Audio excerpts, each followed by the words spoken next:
بسم الله الرحمن الرحیم. یو ورور پوښتنه کړې ده، وایي زه کاروبار کوم، تر نورو ډېرې پیسې ګټم. مثلا یو څوک 1000 پیدا کوي، زه 3000 پیدا کوم، خو په دې پیسو کې مې برکت نشته. پیسې هم پیدا کوم، منځ او اودس هم کوم. د دې څه حکمت دی، څه تاثیر دی؟ د دغه ورور د پوښتنې په جواب کې باید ووایم چې دا خپله د کامیابۍ یوه زینه ده. دا یو امتحان دی، یو ازمایښت دی چې کله یو سړی لمونځ کوي، د عبادت پر اهتمام کوي، حلال کسب کوي، پیسې ګټي، بیا هم دغه په پیسو کې برکت نه پیدا کیږي. دا د رب عز وجل د لوري څخه امتحان وي او دی په دې ازمایښت کې اچي چې هغه سړی 1000 روپۍ پیدا کوي، مګر درته یې کار سم دی، لمونځ هم نه کوي.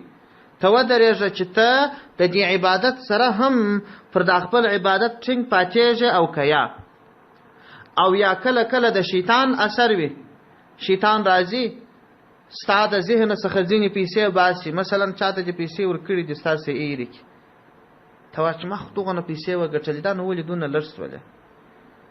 شیطان دا کوشش کوي چې ستا په ذهن کې دا خبره روښانه کړي چې پلانکی ګور کاروبار لږ کوي، پیسې لږ ګټي، مګر تر ما ډېرې لري. زه لمونځ کوم، لمونځ هم کوم، پاک کسب هم کوم، بیا هم پیسې مې نه ډېرېږي.